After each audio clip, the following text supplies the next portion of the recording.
think it's going to be an insightful conversation today. I agree. Yes.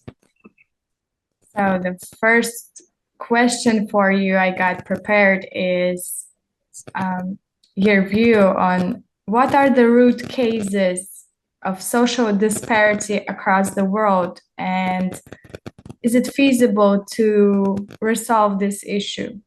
So social disparity, we're talking about having more disparity between the rich and the poor, correct? Is that what you're?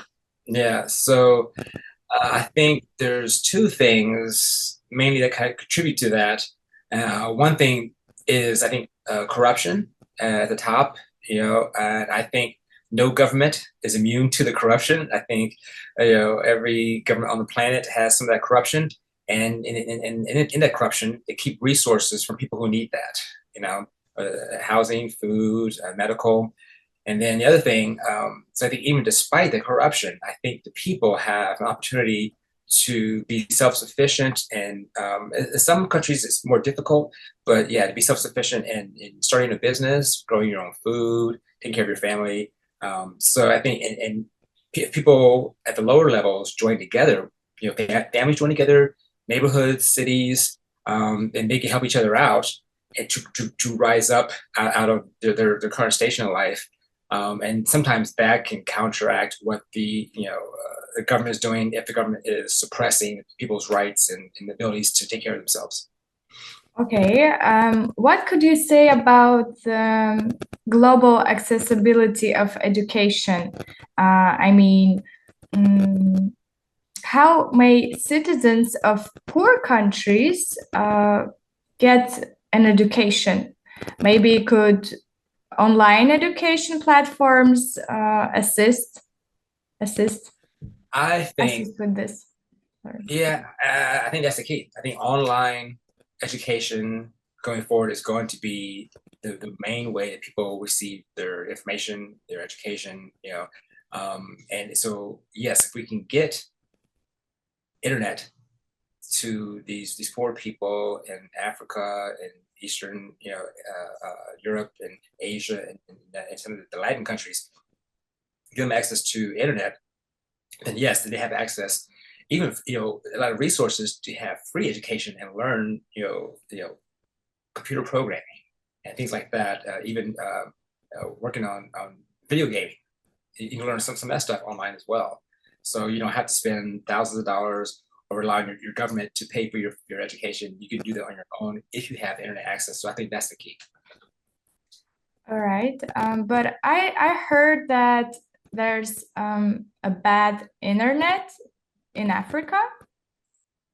Mm. Yeah, so I think, and that's part, I think, the corruption, because there's no reason for that to be.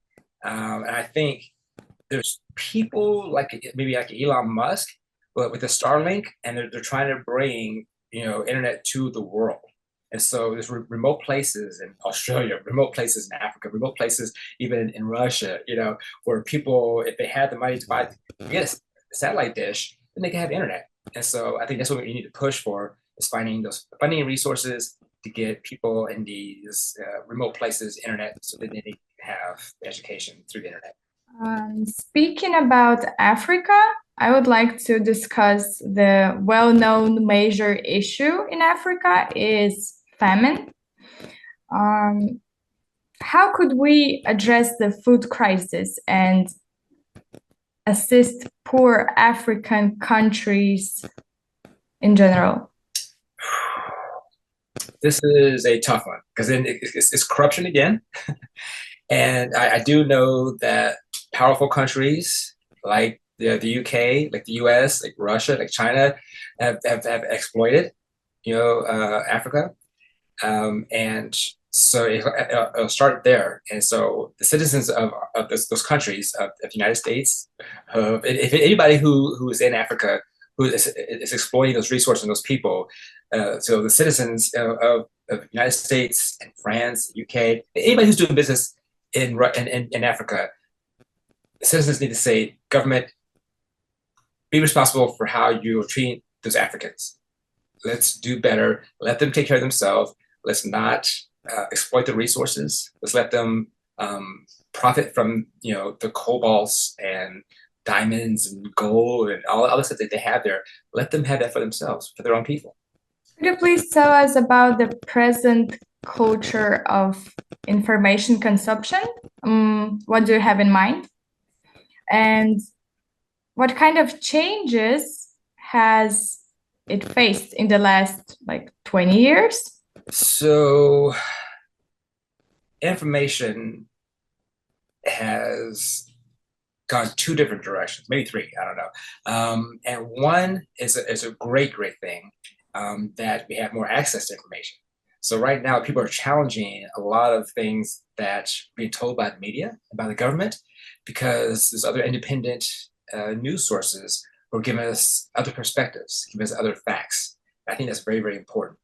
But then there's people, even who were born into this information age, who were born in 2000, they're 24 years old right now, and they don't use Google and some of these other resources to get information they can. And sometimes they stay just in one kind of mindset. I don't think that's a way for the whole world to be progressive. We all have to be learning continuously and getting the information, and seeking out information, even opinions and views that are different from your own, and that I do. I think it's very important to our own growth. So information is very important in that way. And I think that we're in a great age of the world where you can access, the Library of Alexandria from, Alexander the Great, and we can look at old Russian history and the Ming Dynasty in China, and and ancient stuff from Iceland, and we can have access to all that on our computer. Where before we had to go to a library, or if you didn't have a library close to you, you didn't have access to learn about the world, like we do now. So information is very important, and people need to take advantage of that. I think it's really two different generations, and we have really helpful resources to discover more. Yes. How has social media affected people's behavior? That's an important question. This is a very important question. Very important. Yeah, let's just express all your thoughts on this. Oh gosh. Well, the first thing is, it's a little scary when you have some of the architects, people who design, TikTok, Facebook, Instagram, Snapchat, who they themselves don't allow their own children on the platforms that they program. So you see that there has to be some thought in social media as a consumer. And so we have to hold social media companies accountable for what they're pushing to adults and to children. The social media also could be a way to, on the positive side, to connect us all. So with Facebook, I'm able to, find friends that I knew in my childhood, 30 years ago, 40 years ago, and people I knew. We lived in Italy. People we knew. I lived in Korea, and so when social media is used properly, it can help to inform people. It help to keep us connected. So it's very important, but it's important that we also use it wisely. What principles do you believe modern media should follow? What do you have some thoughts on this? Maybe. Oh gosh. Yeah, that's really a great question too, because it's affecting us, and social media should follow some principles, but in your opinion, what kind of principles? It's pretty simple. When Google first started, they had a motto: "Do no harm." And then a few years ago, they removed it. They changed their motto. So they changed with their mindset, right, towards the consumer. So I think that they have some moral obligation to how they handle their business. Um, but yeah, we should hold them responsible, make sure that they don't harm citizens, that they don't push ideas on people, because that's happening. There was a study, or not a study, but I think some emails that were revealed that Facebook had purposely were trying to make some people depressed as an experiment, and it worked. For people to understand that they're being manipulated through social media to believe one way politically, believe certain ways socially, religiously, about business, whatever it is. And so you have to kind of guard yourself against what you're viewing social media. And those companies, they should be responsible for how for the content that they're pushing as well. And I think there should be some legal ramifications for them pushing bad stuff. Is it possible for social media, mother media, to be more truthful? Truthful, sorry. Yeah, I think it's possible for sure. I think I'm not sure how it'd be done, but I think they should maybe be required if they're stating facts to state where those facts came from. Because sometimes they'll make a statement and assume like you have to believe the statement. It's like, where'd it come from? Well, they want you to believe it's true because they say it's true. And I don't think that nobody should believe anything unless there's facts there. Do you have something more to add on our topic? Not really. I want to encourage people to use social media wisely, to connect to people, like you and I forget the gentleman who found me initially, but you know, around the world, you found me, and we're connecting on topics that citizens around the world are concerned about.